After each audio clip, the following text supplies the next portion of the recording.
यूं विश्वामित्र अहिल्या का कल्याण करते हुए प्रभु राम के साथ मिथिला की तरफ बढ़ गए।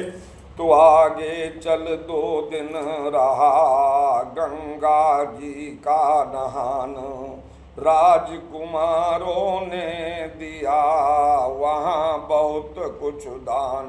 राम लक्ष्मण ने वहाँ बहुत सा दान दिया।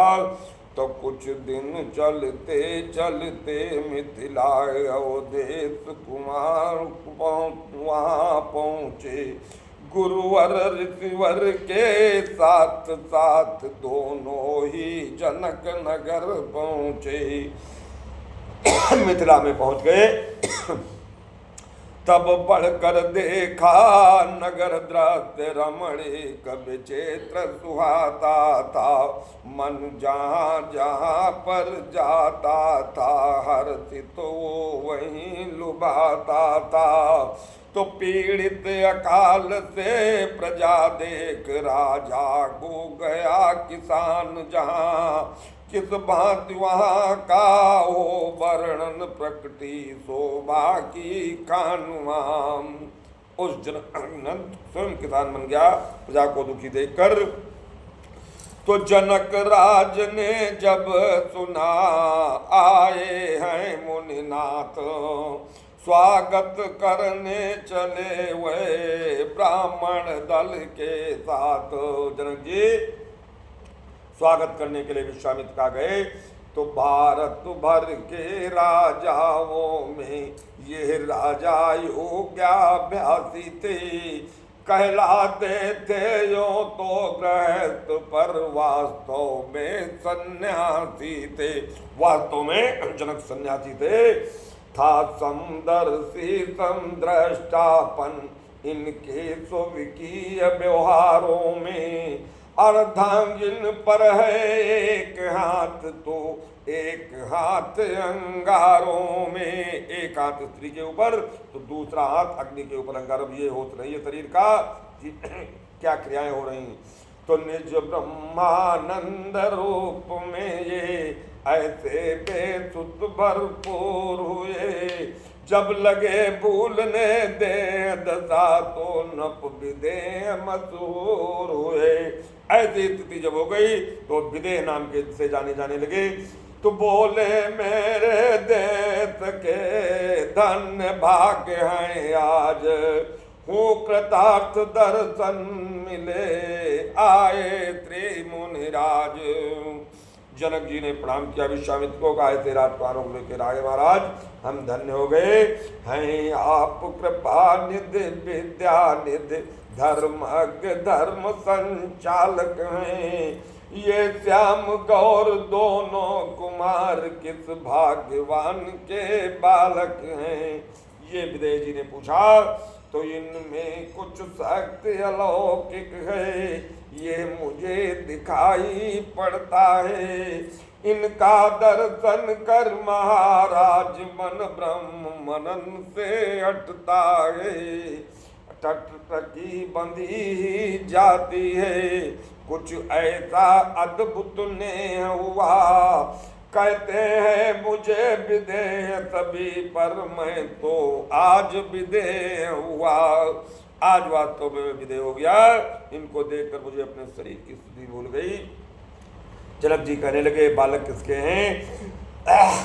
तो मुनि बोले तुमको न पते ठीक हुआ बातो।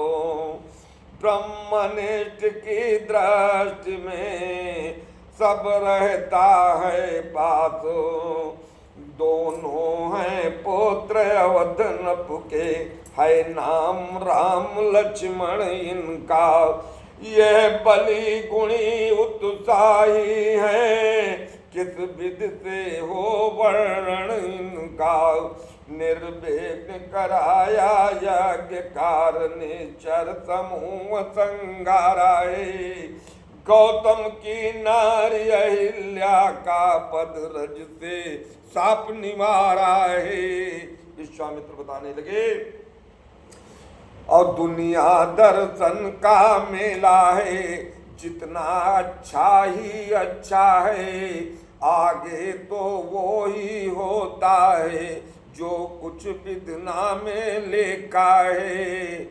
तू ये सुन कर मिथिलेश ने किया पूर्ण सम्मान, दिया ठहरने के लिए सुंदर सुगत स्थान।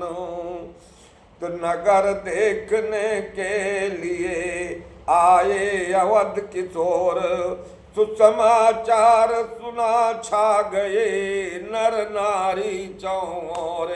सारे नगर मिथिला में हो गया कि दो बहुत ही सुंदर बालक नगर में आए हुए हैं। तो सत्कार कहीं पानों का था, मिष्ठानों का सम्मान कहीं, देता था कोई इत्रहार, होता था स्वागत गान कहीं। दर्शन कर राजकुमारों के रह गई एक टक अबलाएं, अपनी अपनी टोली में फिर बोली ललनाएं।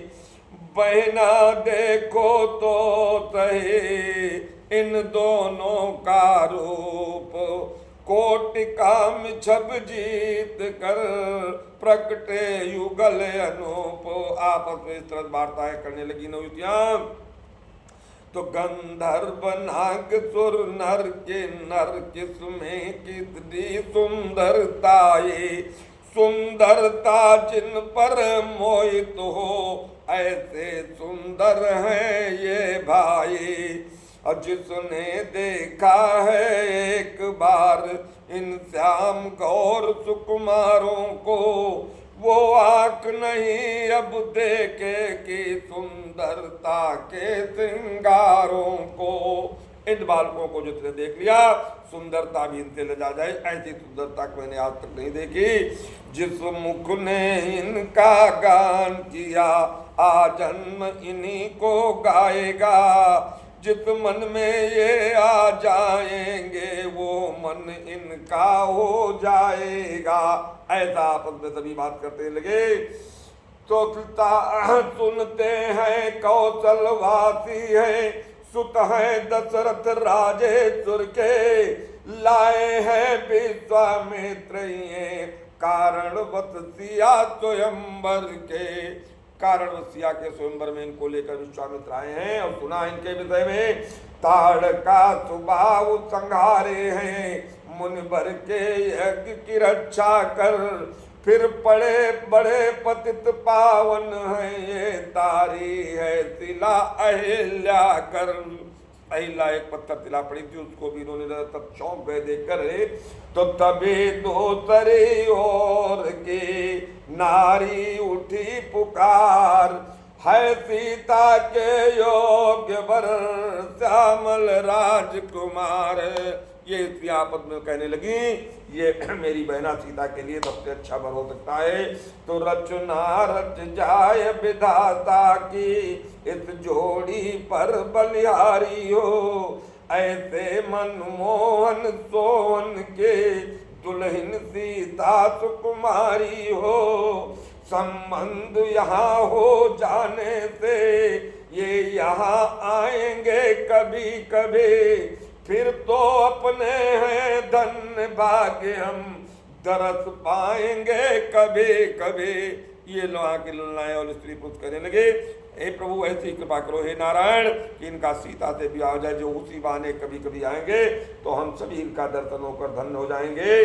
तो मना रही थी देव को नारी नवा कर मान, इधर झुंड बालकों के हुए राम के साथ, सियापति रामचंद्र की।